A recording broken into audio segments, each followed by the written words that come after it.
আওয়াজ শুনে হয়তো ওঠার চেষ্টা করেছিলেন, আর এখানেই মেরে দিয়েছে।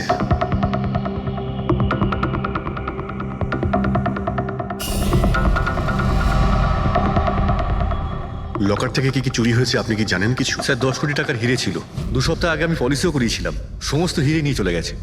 হিরে? স্যার, একটা অস্ত্র বাথরুমে।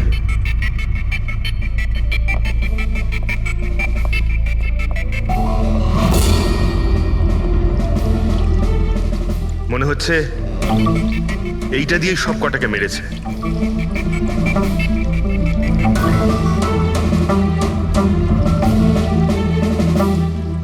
এটা খুব ভালো মতো পরিষ্কার করে দিয়েছে। তা আবার সাবান দিয়ে। মনে হচ্ছে না এতে কোনো প্রমাণ পাবো।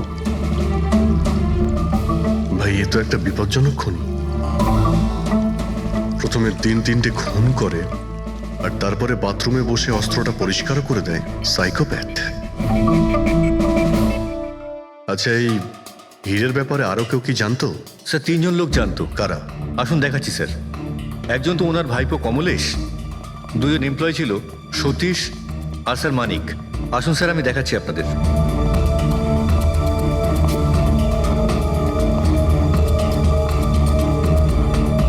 স্যার, ইনি হলেন সেট ভাইয়ের ভাইপো কমলেশ। হ্যাঁ, আমি কমলেশ। ওনারা আমার কাকু কাকিমা ছিলেন।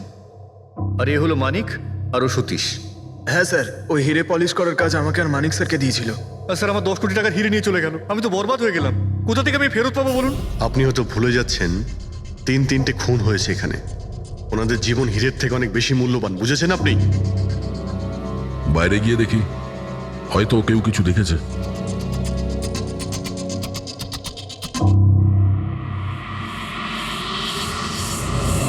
আমাদের কাল রাতের সিসিটিভি ফুটেজ চাই।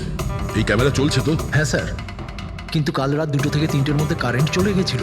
ওই সময়ে কিছু পাইনি স্যার, কিন্তু তার আগে আর পরে সব আছে স্যার। 2 থেকে 3টের সময় কারেন্ট ছিল না স্যার, কিন্তু তার আগে আর পরে সব আছে স্যার। 2 থেকে 3টের সময় কারেন্ট ছিল না, হয়তো খুনগুলো ওই সময়ই হয়েছে।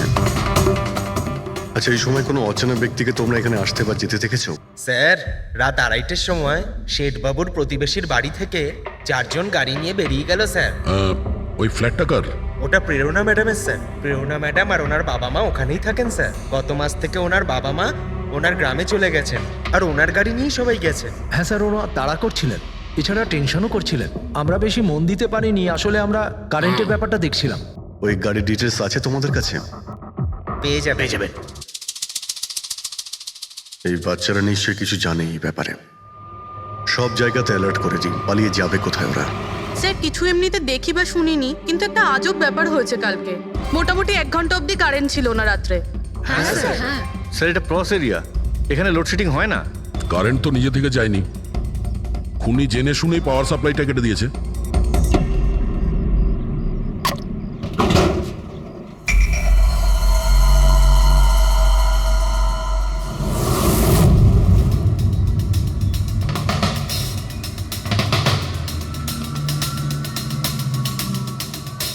স্যার, এই দেখুন, কেউ নাড়াচাড়া তো করেছে। যেই লোকটা এই ওয়্যারটা কেটেছে, সে খুব ভালো করেই জানতো এই ওয়্যারটা কাটলে পুরো এরিয়ার কারেন্ট চলে যাবে। আর পুরো সোসাইটিরও। হ্যাঁ। ঠিক আছে, থ্যাংক ইউ। পরিষ্কার, কেউ রাত্রি 2টোর সময় এই জাংশন বক্স থেকে পাওয়ার সাপ্লাই কেটে দিয়েছিল, যাতে সোসাইটির যা সিসিটিভি ক্যামেরাগুলো আছে সেগুলো অফ হয়ে যায়। তারপরে ও কম্পাউন্ডে ঢুকলো আর মিস্টার সিডের ঘরে ঢুকে গেছিল। আর প্রায় 2 থেকে 2:30টার সময় খুনটা করে, হিরেগুলো চুরি করে, আর তারপর ওখান থেকে পালিয়ে যায়। আর তারপর 3টের সময় আবার কারেন্ট চলে এলো।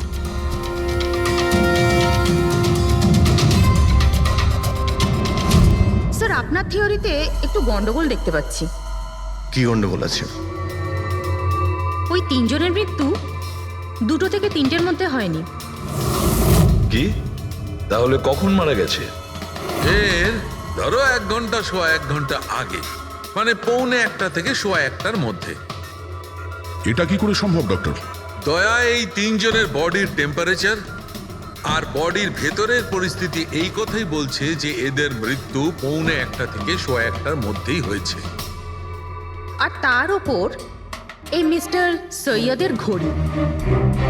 আক্রমণের সময় উনি নিশ্চয়ই খুনিকে নিজের হাত দিয়ে আটকানোর চেষ্টা করেছিলেন, আর এই ধাক্কাধাক্কিতে ওনার ঘড়িটা বন্ধ হয়ে গিয়েছিল।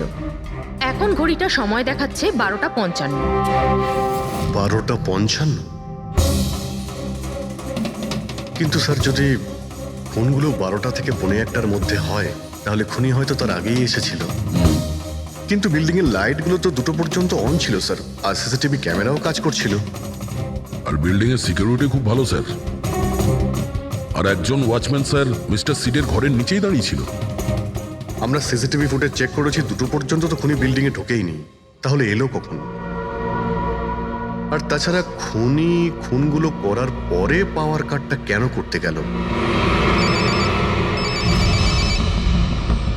ফ্রেডি। হ্যাঁ ফ্রেডি। আচ্ছা, ভেরি গুড স্যার। ফ্রেডি ওই 4 জন বাচ্চাকে ধরে নিয়েছে। শহরের বাইরে যাওয়ার চেষ্টা করছিল, ওয়াশি বিচের কাছে ওদেরকে ধরে নিয়েছে। Great work. সবাইকে নিয়ে এই বিউরোতে আসতে বলো।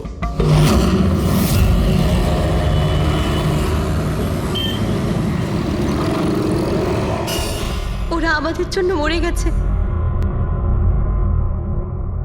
এগুলো তোমরা ওই হীরের জন্য করেছো না? হিরে? হিরে?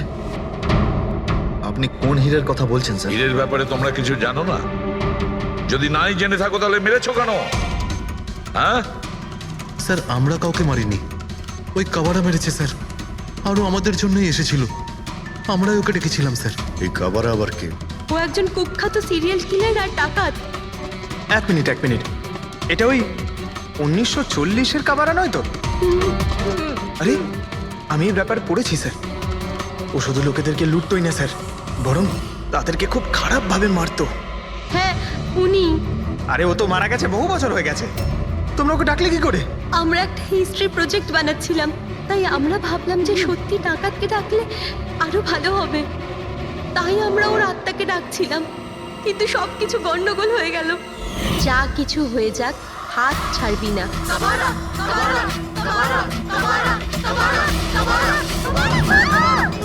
তোরা হাত কেন ছেড়ে দিলি রবি? তোরা জানিস এটা কত ভয়ঙ্কর হতে পারে?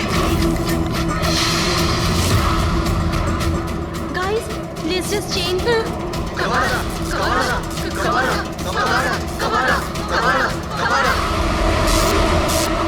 স্যার, তারপর হঠাৎ করে একটা শব্দ হলো, আর আমরা ওইদিকে তাকাতেই দেখলাম যে কাবারার ছায়া। ভূত ডাকছিলে তোমরা? চুপ চুপ। ভূতকে ডাকছে। আর তোমরা লেখাপড়া জানো তো? এই সমস্ত কথা বিশ্বাস করো? 50 বছর আগের মারা যাওয়া আত্মা খুন করে চলে যাচ্ছে আর হিরে নিয়ে পালাচ্ছে। আরে এরকম কখনো হয়? স্যার, ওই ছায়াটা আমি নিজের চোখে দেখেছিলাম। ওর মুখ, চোখ, নাক কিচ্ছু ছিল না স্যার। কটার সময় দেখেছিলে? স্যার, তখন 2:05 বাজছিল স্যার। আমি সেলফোনের টর্চ অন করেছিলাম, তাই সময় দেখতে পেয়েছিলাম। 2:05 মানে কারেন্ট যাওয়ার ঠিক পরপরই। তার মানে খুনি একা ছিল না, আরও কেউ ছিল ওর সঙ্গে। ওই কাবারা ছিল স্যার। হ্যাঁ স্যার, আমরা খুব ভয় পেয়ে গেছিলাম, আর আমরা ওখান থেকে মনিকার হোস্টেলে পালিয়ে গেলাম। স্যার, আসলে আমি আপনাদের থেকে একটা কথা লুকিয়েছি। অ্যাকচুয়ালি সেই রাতে বন্ধুদের ভয় দেখানোর জন্য আমি প্ল্যানচেট নিয়ে মজা করেছিলাম। টেবিলটা পা দিয়ে নাড়িয়েছিলাম আর ম্যাগনেটের সাহায্যে ব্লাড আর কাবারা লিখেছিলাম স্যার। সরি স্যার, কিন্তু এই ছায়ার ভয়ঙ্কর মুখটা আমি দেখেছিলাম, ওটা কাবারার আত্মাই ছিল স্যার। একটা কথা মনে রাখবে, এই আত্মা টাত্মা বলে কিছু নেই। পঙ্কজ, এদের সবার বাড়িতে ফোন করো, ডাকো এদের বাড়ির লোককে, বলো এদেরকে নিয়ে যেতে। কেমন? অভিজিৎ, এই ছেলেমেয়েরা তখন নিশ্চয়ই কিছু দেখেছিল, নিশ্চয়ই দেখেছিল। আর যা কিছু দেখেছে সেটা এই 3টে হত্যার সঙ্গে জড়িত। খোঁজ নিয়ে দেখতে হবে কে সেই ছায়ামূর্তি।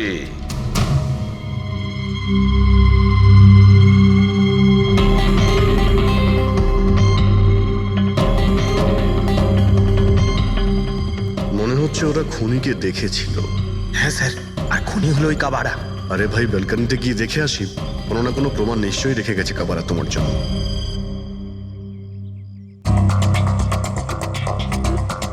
তাহলে এটা পড়ার আওয়াজ শুনেছিল লোকেরা।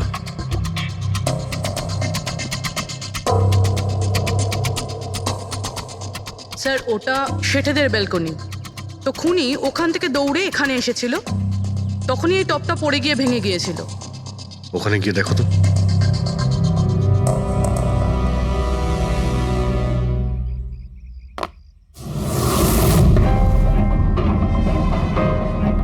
স্যার ছাপটা ক্লিয়ার নয়, তবে মনে হচ্ছে এটা 7 নম্বরের জুতো।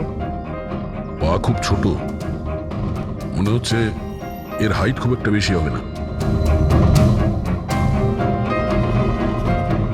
যতই ও ছোট হোক না কেন, ও খুব শক্তিশালী। যেভাবে ও খুন করেছে, তোমার কি মনে হয় পঙ্কজ? কিছু বলবে? এই জুতোর চিহ্ন কোনো মানুষের, নাকি আত্মারাও আজকাল জুতো পরা শুরু করে দিয়েছে? না স্যার, আপনি যা বলছেন সেটা ঠিক, কিন্তু ওই নাক, কান, মুখ ছাড়া ওই ছায়াটা কি ছিল স্যার? এটা আর এমন কি ব্যাপার? তুমি নিজের মুখে এটা লাগিয়ে নাও। এই নাও, এই নাও। না চোখ আছে না নাক আছে, একদম ছায়া। আর অন্ধকার ছিল, তাই ওদেরও মনে হয়েছিল যে খুনি কোনো আত্মা ছিল। এক তো ওরা প্ল্যান চেট করছিল, তার উপরে অন্ধকার হয়ে গিয়েছিল, তাই এরকম ছায়া দেখলে তো ওরা অন্যরকমই কিছু ভাববে, তাই না? একটু ভাবো, আত্মার 10 কোটি টাকার হীরের কি প্রয়োজন? কি করবে ওদিও? এই কাজ কোনো আত্মার নয়, কোনো মানুষের। রাত্রি 12:55 মিস্টার সেঠ আর মিসেস সেঠ আর তাদের চাকর রামু, এই 3 জন খুন হয়ে যায় রাত্রি 2টোর সময়। জংশনের মিটার বক্স থেকেও তার টেনে ছেড়ে। আর রাত্রি 2:05 খুনিকে প্রেরণার ব্যালকনি থেকে পালাতে দেখে আদনান। এখন প্রশ্ন এটাই যে স্যার, খুনি বাড়ির ভিতরে ঢুকলো কি করে? আমাদের কাছে রাত্রির 2টো পর্যন্ত সিসিটিভি ফুটেজ আছে স্যার। দুপুরের পরে বাড়ির কাছে কেউ আসেনি, দরজা জানলা সব বন্ধ ছিল, কেউ এন্টার করতেই পারবে না। ব্যাপারটা তো এরকম দাঁড়ালো যে রাত 12:55 খুনি জাদু বলে বাড়িতে প্রকট হয়ে সবাইকে মেরে ফেললো। কি বললে তুমি ফেডরিক? কি বললে? বলিনি তো আমি, মানে ফেডরিক তুমি একদম ঠিক বলেছো। খুনি এটাই করেছে, একদম ওই কাজটাই করেছে। মানে কাবারার ভূত? চুপ! কাবারার ভূত? আমি এটা বলতে চাইছি যে খুনি ওই খুনের রাতে ও আগে থেকেই উপস্থিত ছিল, বাইরে বেরোয়নি ও। তার মানে বাড়ির ভেতরেরই কোনো লোক? কিন্তু স্যার, বাড়ির তো সবাই মারা গেছে। অন্য কেউ, দয়া, অন্য কেউ ছিল যে খুনের রাতের আগেই রুমে আগের থেকে বসেছিল, বাইরে যায়নি সে। একটা কাজ করি আমরা, সিসিটিভি ফুটেজ চেক করতে হবে, দেখতে হবে খুনের 2-4 দিন আগে কে কে মিস্টার আর মিসেস সেটের ঘরে এসেছিল। দয়া, অভিজিৎ, তোমরা সেটের বাড়িতে যাও আর দেখো কোনো লুকোনোর জায়গা আছে কি না।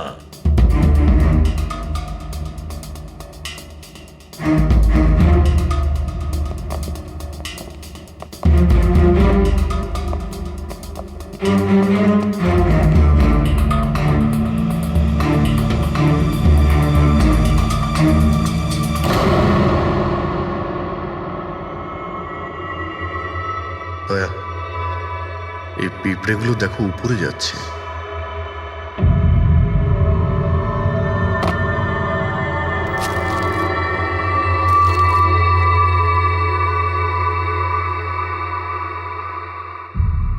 Dry fruits?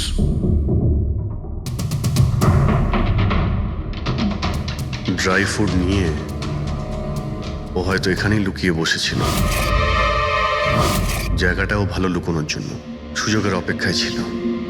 কিন্তু এই ঘরের মধ্যে ঢুকলো কবে?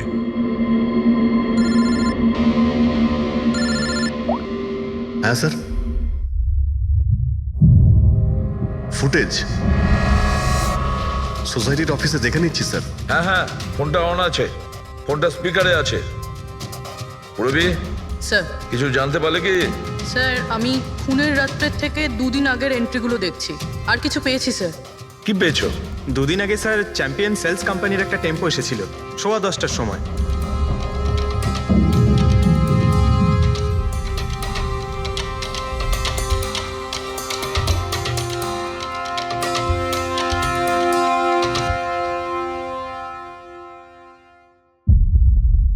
আর স্যার তার পরের দিন, মানে খুন হওয়ার ঠিক 1 দিন আগে চ্যাম্পিয়ন সেলসের টেকনিশিয়ান মিস্টার শেঠের বাড়িতে এসেছিল, 1 ঘন্টা থেকে চলে গিয়েছিল।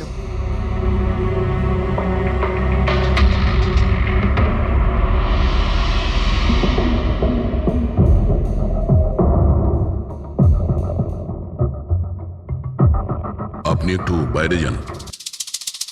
দুজন এসেছিল ফ্রিজ ডেলিভারি করতে, আর দ্বিতীয় লোক হতে পারে ফ্রিজ ইনস্টল করতে, কিন্তু 1 ঘন্টার মধ্যেও বেরিয়ে গেছে। তার মানে এর মানে হলো যদি খুনি ওখানে ছিল তাহলে ও ওখানে কোনো প্রমাণ রেখে যাবে। শালুখাকে বলো ও যেন শেঠের বাড়িতে যায়।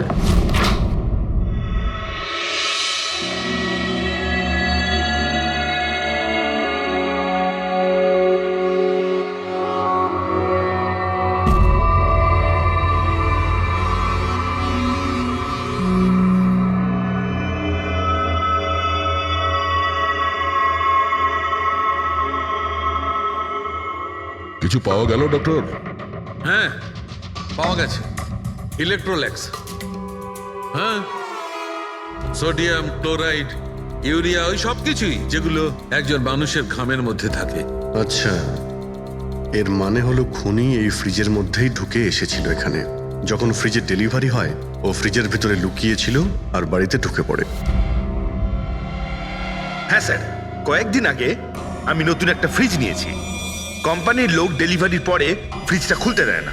তারপর 1-2 দিন পরে যখন ইনস্টলেশনের লোক আসে তারা ফ্রিজটা খোলে। তার মানে মিস্টার সিড আর তার বাড়ির লোক জানতেই পারেনি যে ঘরের মধ্যে আর কেউ ঢুকে বসে আছে। একদম। ওই লোকটি ফ্রিজের মধ্যে ঢুকে বসেছিল, ফ্রিজের মধ্যে ওর গরম লাগছিল, গরম থেকে ঘাম বেরিয়েছে, ওই ঘাম ফ্রিজের মধ্যে রয়ে গেছে। কিন্তু ডক্টর সালুখে, ফ্রিজের কার্টন তো সিল থাকে, তাহলে খুনি ভেতরে গেল কি করে আর নিঃশ্বাসই বা নিচ্ছিল কি করে?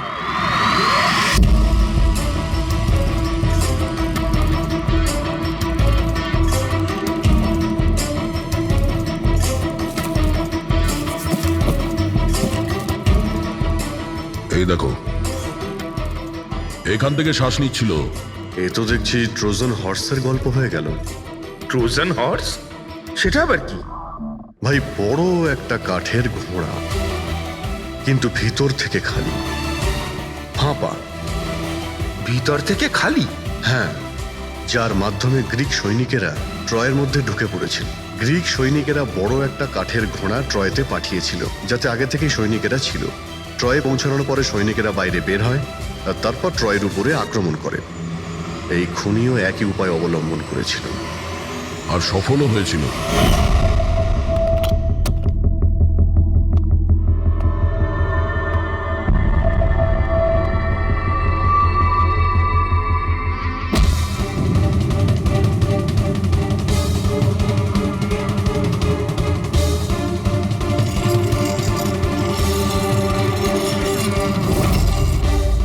কে তুমি?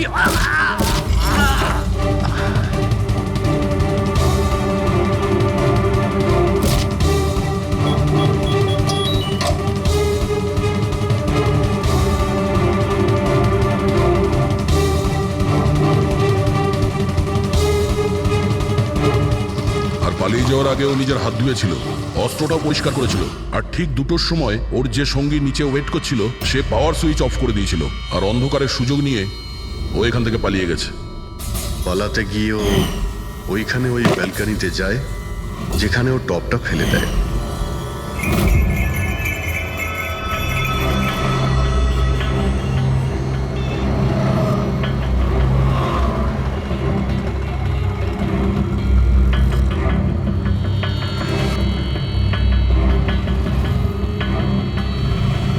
স্যার, ইনি চ্যাম্পিয়ন্স কোম্পানির ম্যানেজার। স্যার, আমি রেকর্ডস আবার চেক করেছি। শেঠজি আমাদের বহুদিনের কাস্টমার। আপনি ম্যানেজার? হ্যাঁ। আর তো তোমরা কৈলাস আর মানব, হ্যাঁ, স্যার। তোমরা ফ্রিজ ডেলিভারি করতে এসেছিলে শেঠ সাহেবের বাড়িতে, তাই তো? হ্যাঁ স্যার। আর তুমি রানা, তুমি ফ্রিজ ইনস্টল করেছিলে? হ্যাঁ স্যার। কিন্তু কি হয়েছে স্যার? মিস্টার সেট, ওনার স্ত্রী আর ওনার কাজের লোক খুন হয়েছেন। খুন? কিন্তু স্যার, আমরা তো কিছুই করিনি স্যার। আমরা তো অ্যাসাইনমেন্ট পেয়েছিলাম। আমরা গোডাউন থেকে ফ্রিজ তুলেছিলাম আর ওনার বাড়িতে ডেলিভারি দিয়েছিলাম। কিন্তু স্যার এটা তো আমাদের রোজের কাজ স্যার। হ্যাঁ স্যার, একটা কথা বলার আছে। ওই ফ্রিজটা স্যার একটু বেশি ভারী ছিল, প্রায় 30-35 কিলো বেশি ছিল স্যার। হ্যাঁ স্যার, আমরা এই ব্যাপারটা নিয়ে কথাও বলছিলাম। আমরা ভাবলাম যে কোনো নতুন মডেল হবে। স্যার, আমি এদের লগবুক চেক করেছি। এরা দুজনে 9টার সময় গোডাউনে পৌঁছেছিল, আর 9:30টার সময় টেম্পোতে ফ্রিজটা লোড করেছিল, আর 10:15টার সময় এরা ওই ফ্রিজটাকে মিস্টার সিডের বাড়িতে ডেলিভারি করে ওখান থেকে বেরিয়ে গেছিল। এর মধ্যে তো কেউ ফ্রিজের ভিতরে ঢুকতে পারবে না। যা কিছুই হয়েছে 9:30টার আগেই হয়েছিল স্যার। স্যার, এই খুনি রাত্রেই বোধহয় ফ্রিজের মধ্যে ঢুকে বসেছিল। মিস্টার রানা, আপনি গেছিলেন ওখানে ফ্রিজ ইনস্টল করতে। ফ্রিজের প্যাকিংয়ে আপনার কোনো গন্ডগোল লেগেছিল? মানে এরকম মনে হয়েছিল কি প্যাকিংটাতে কোনো গন্ডগোল আছে? সেরকম কিছু ছিল না স্যার, প্যাকিংটা শুধু ভালো ছিল না, কার্টুন আর ভিতরে থার্মোকল পুরো ভাঙা ছিল, যেন কোনো ইঁদুর কেটেছিল। আমার একটু অদ্ভুত লেগেছিল, তাই গিয়ে ফ্রিজটা চেক করলাম। ফ্রিজ একদম পারফেক্ট ছিল স্যার, ওতে কোনো ড্যামেজ বা ফল্টও ছিল না। তাই আমি ওদেরকে এই কথাগুলো বললাম না, কারণ ওরা ফ্রিজটা ফেরত দিয়ে দিত আর আমাদের কোম্পানির নাম খারাপ হয়ে যেত। থার্মোকল ভেঙে দরজায় হয়তো ঢুকিয়ে দিয়েছিল যাতে ওর শ্বাস নিতে পারে। এই ফ্রিজের ওজন 40 কিলোর বেশি ছিল। আর ওই জুতোর ছাপ যেটা পেয়েছি 7 নম্বরের, মানে এটাই বলতে চাইছি এই লোকটা কোনো অ্যাভারেজ হাইটের ফিটের নয়। এই জন্যই তো ফ্রিজের ভেতরেও সেট হয়ে যায়। ম্যানেজার বাবু, হ্যাঁ স্যার। মিস্টার শেঠের বাড়িতে যে ফ্রিজটা পাঠানো হয়েছিল সেম ফ্রিজ এখানে একটা আনান। ঠিক আছে স্যার। গেটুকে ডেকে পাঠাও।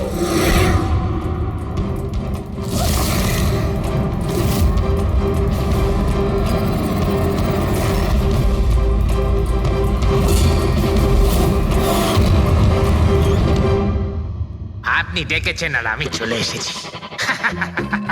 আরে বাহ, কেমন আছো ঘেঁটু? আরে স্যার, আরে বাবা, কি ব্যাপার, এতদিন বাদে এলে? সব ঠিকঠাক আছে তো? এখনো পর্যন্ত একদম ঠিকঠাক আছি। এখন আপনারা যখন আমাকে সিআইডিতে ডেকেই পাঠিয়েছেন, তাহলে দেখা যাক আমি আপনাদের কি কাজে লাগতে পারি। এবারে মন দিয়ে শুনুন। 3টে খুন হয়েছে, আর আমরা সন্দেহ করছি যে খুনি ওই ফ্রিজের ভেতরে বসে লুকিয়ে ঘরের ভেতরে ঢোকে, 3 জনকে খুন করে আর পালিয়ে যায়। এই ফ্রিজটার ভেতরে? হ্যাঁ, এই ফ্রিজটার ভেতরে। আর স্যার? আর তোমাকে হ্যাঁ, ওইভাবেই ফ্রিজের ভেতরে যেতে হবে আর বসতে হবে। স্যার, আমাকে ফ্রিজের ভেতরে যেতে হবে? হ্যাঁ। ওই ফ্রিজের দরজাটা বন্ধ হয়ে যাবে? অবশ্যই। তোমাকে ফ্রিজের ভেতরে বসে বাইরে বেরোনোর চেষ্টা করতে হবে। কিভাবে বাইরে বেরোবে আমাদের দেখাও। কিন্তু স্যার, একটু এক গ্লাস জল পাওয়া যাবে? নিশ্চয়ই পাবে। ফ্রিজের ভেতরে যাও, ভেতরে যাও,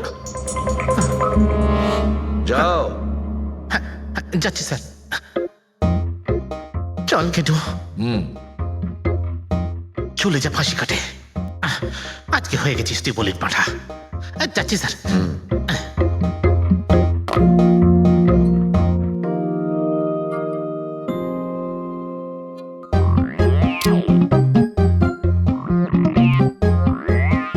স্যার, এই দেখুন, এবার দেখুন ঘেটুর চমৎকার।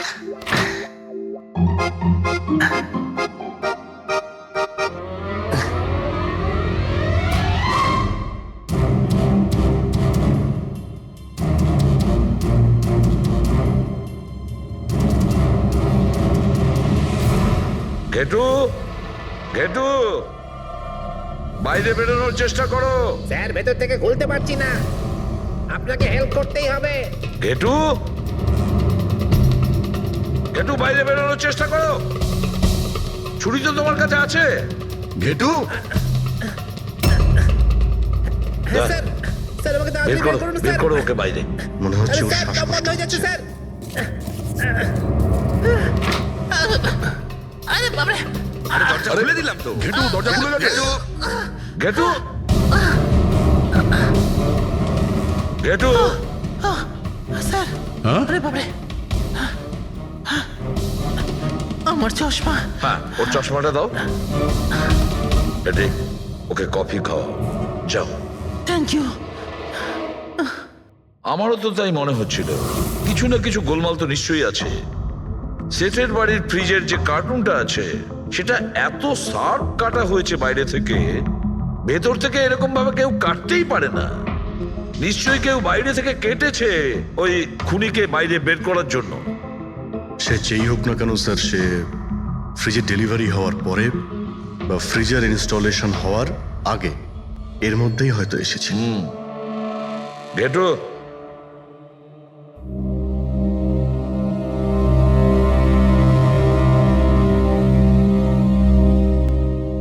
ঘেটু একটা কাজ করো, আমাদের ওই খুনি রোগা পাতলা 30-40 কিলো ওজনের হবে, তবে শক্তিশালী এমন কোন লোককে খুঁজে বের করো যার কাছে হঠাৎ করে অনেক টাকা এসেছে, যে জুয়া খেলার মিস্টার শেঠের বাড়িতেই ছিল। স্যার হিরো তো ওনারই ছিল, তাহলে উনি খুন করলেন কেন? হতে পারে ওই হীরের ইন্স্যুরেন্স করেছিল, আর ইন্স্যুরেন্সের কোম্পানি থেকে ডবল লাভ নেবার জন্য এই সমস্ত খেলা খেলেছিল। আর স্যার দ্বিতীয় জন হলো মানিক, ও মিস্টার শেঠের কোম্পানিতে কাজ করে। আচ্ছা, এই হীরের পালিশ তো এই করতো না স্যার? হতে পারে ওর হয়তো লোভ জন্মে গিয়েছিল। আর তৃতীয় জন মিস্টার শেঠের ভাইপো কমলেশ। হ্যাঁ স্যার, এই কমলেশ আসলে ওদের ওখানে থাকে না, ওর কোম্পানিতে কাজ করত, কিন্তু হীরের ব্যাপারে কিন্তু ও সবকিছু জানতো। হতে পারে লোভে পড়ে ওদের সবাইকে খুন করে দিয়েছে। ঘেটু, হ্যাঁ বলো ঘেটু, বলো। স্যার একটা লোক আছে, ভিক্টর স্যার, ওর চেহারা সেম টু সেম একই রকম যেমনটা আপনারা বলেছিলেন। আর স্যার ও খুব সহজে ফ্রিজের মধ্যে এঁটে যেতে পারে। আর স্যার কয়েকদিন থেকে ও বেশ অদ্ভুত ধরনের কথাবার্তা বলছে, যেন যেন বড় একটা গুপ্তধনের খোঁজ পেতে চলেছে, অথবা ও যেন গুপ্তধন পেয়ে গেছে। স্যার ও খুবই পাগল আর রকচটা ধরনের মানুষ। শুনেছি কয়েক বছর আগে ও নাকি সিরিয়াল কিলারও ছিল। স্যার সব থেকে ইম্পর্টেন্ট কথা যেটা হলো, খুন যদি ভিক্টর করে থাকে তাহলে আমাদের হাতে বেশি সময় নেই স্যার। হয় ও দেশ ছেড়ে দিয়েছে, না হলে দেশ ছাড়ার মতলব ভাবছে। ভিক্টর তো একটা মাধ্যম, ওর পেছনে অন্য কেউ নিশ্চয়ই আছে। এই ভিক্টর দেশ ছেড়ে পালানোর চিন্তা করছে। পালিয়ে যাবে কোথায় স্যার? ওকে পালাতে দিলে তো ওর ফোনের লোকেশন থেকে জানতে পারবো কোথায় লুকিয়ে বসে আছে। অনেক পরিশ্রম করতে হয় সিআইডিতে। আর স্যার, স্যার এখানেই কোথাও আছে তাই না? হ্যাঁ ঘেটু, ওর মোবাইলের লোকেশন ওই আশেপাশে কোথাও দেখাচ্ছে। খুন করার পরে ওখানে লুকিয়ে আছো। ঠিক আছে।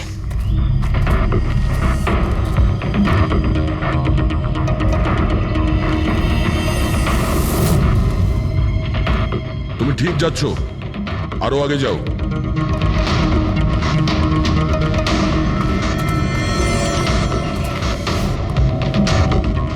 পঙ্কজ স্যার,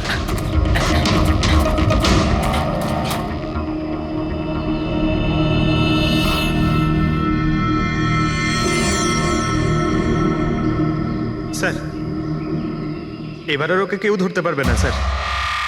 পঙ্কজ কি বলছো? কি হয়েছে কি? স্যার মরে গেছে ও। হাতে একটাই প্রমাণ ছিল, এখন সেটাও গেল। কি করে মারা গেল? স্যার মাথায় কেউ পাথর দিয়ে বা অন্য কিছু দিয়ে মেরেছে স্যার। আর আর মারা গেছে বেশ কিছু সময় হয়ে গেছে, বডি থেকে দুর্গন্ধ বেরোচ্ছে। ঠিক আছে পঙ্কজ, অ্যাম্বুলেন্স ডেকে নাও আর তোমরা ওখান থেকে বেরিয়ে যাও। ওকে স্যার, ওকে। যেই ওদের কাজ হয়ে গেছে, সাথে সাথে ওদের ব্যবস্থাও করলো আর লাশটাকে ফেলে দিল। স্যার এই 3টে খুনের পরেই ভিক্টরের ফোনের লোকেশন ওখানেই দেখাচ্ছিল। আচ্ছা, তাহলে কে কে খুনটা করতে পারে? পান্নালাল, মানিক না কমলেশ? পান্নালাল, মানিক না হলে কমলেশ। হ্যাঁ সারুকে বলো। আচ্ছা ঠিক আছে, থ্যাংক ইউ। ওই পান্নালাল, মানিক আর কমলেশ, ওই 3 জনকে ফরেন্সিক ল্যাবে ডাকো। আসল অপরাধী কে সেটা জানা গেছে। এই কার্টেনের ভেতরেই ভিক্টরকে ও বাড়িতে পাঠানো হয়েছিল। আর ঘেটুকে ওখানে পাঠিয়ে এটা তো প্রুভ হয়েই গেছে যে ভিক্টর নিজে থেকে বাইরে আসেনি। তো বোঝাই যাচ্ছে নিশ্চয়ই ওকে কেউ সাহায্য করেছিল বাইরে বেরিয়ে আর আসতে। যে ওকে সাহায্য করেছে সে এসবের মাস্টারমাইন্ড, আর সে তোমাদের তিনজনের মধ্যে কেউ একজন। এসব আপনি কি বলছেন স্যার? স্যার আমি কিছু করিনি। আপনারা এরকম কেন বলছেন? হ্যাঁ, এক মিনিট। কেউ এই কার্টেনটাকে খুব ভালোভাবে কেটেছে, ভিক্টরকে বাইরে বার করেছে, তারপর পুনরায় একটা টেপ দিয়ে কার্টুনটাকে আটকে দিয়েছে। কিন্তু এই কার্টুনের টেপটা মারবার সময় ও নিজের আঙুলের ছাপ এই চটচটে জায়গায় রেখে যায়, যেটা এখনো ইনট্যাক্ট আছে। এই টেপটার ওই দিকে। কিন্তু স্যার ফিঙ্গারপ্রিন্টস মিলবে কিভাবে? কার্টুনে তো টেপ লাগানো রয়েছে, আর যদি আমরা টেপটাকে ছিঁড়তে যাই তাহলে তো কার্টুনের কাগজগুলোও ছিঁড়ে যাবে। তুমি চিন্তা করো না পুরবী, ডক্টর সালুকে যখন আমাদের এখানে ডেকেছেন তো কোনো না কোনো রাস্তা তো আছেই ওনার কাছে। আছে তো, রাস্তা আছে। সারিকা, এই হেয়ার ড্রায়ারটা দিয়ে, এই হেয়ার ড্রায়ারটাকে আমরা এই টেপটার ওপর ইউজ করব। এই ড্রায়ারের গরম হাওয়াতে এই টেপটার ওপরের অ্যাডহেসিভ আঠাটা একেবারে গলে যাবে।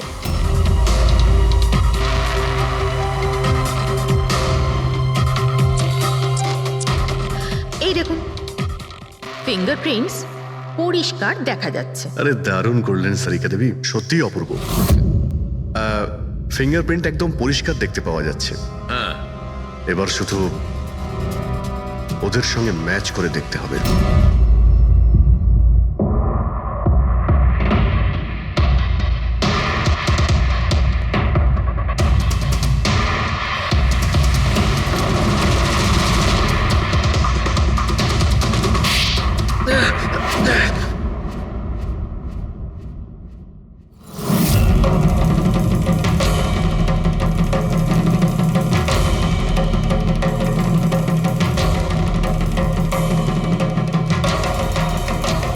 কমলেশ,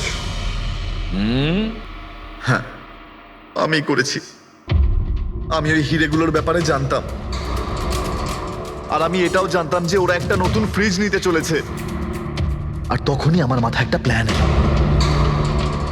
আমি ওই ফ্রিজটাকে ফ্রোজেন হর্সের মতো ইউজ করে ভিক্টরকে ওই বাড়িতে পৌঁছলাম। তারপর আমার হিরের লোভ হয়ে গেছিল। তারপরও রাতে বাড়ি এসে পৌঁছলো। তারপর সুযোগ দেখে আঙ্কেলের ফ্রিজটায় গিয়ে আমি লুকিয়ে গেছিলাম। আর তারপর ডেলিভারির পরে তুমি ওনার বাড়িতে যাও আর ভিক্টরকে ফ্রিজ থেকে বাইরে বের করো। সেই রাতে আমি কাকুর বাড়িতেই লুকিয়েছিলাম।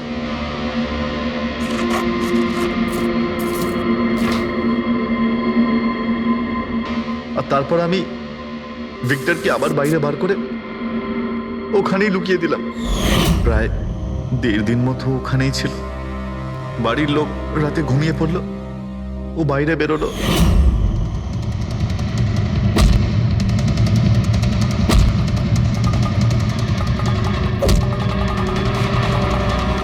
ও সবাইকে মারলো, আর তারপর হিরে চুরি করে আমার জন্য অপেক্ষা করছিল। ও তাই ভিক্টর নিজের হাত আর অস্ত্র পরিষ্কার করছিল, কারেন্ট অফ হওয়ার জন্য অপেক্ষা করছিল, তাই তো? হ্যাঁ, তারপর আমি ভিক্টরকে আমার সাথে নিয়ে গেলাম।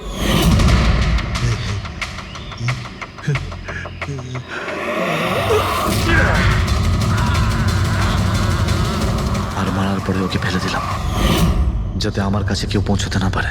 এতটা ভেবেছিলে, এত বড় প্ল্যানিং করলে, কিন্তু তোমার ভাগ্য তোমাকে সাথ দিল না। এটা ভেবে দেখোনি তুমি যেই হও সিআইডিদের হাত থেকে তুমি নিস্তার পাবে না। প্রত্যেক অপরাধী কোনো না কোনো ভুল করেই থাকে। যেমন তুমি নিজের ফিঙ্গারপ্রিন্ট এখানে রেখে গেছো না, ব্যাস ওটাই আমাদের কাছে যথেষ্ট ছিল। 4-4টে খুন করেছো তুমি হিরে পাওয়ার লোভে। এবার নিজের কর্মফল ভোগ করো।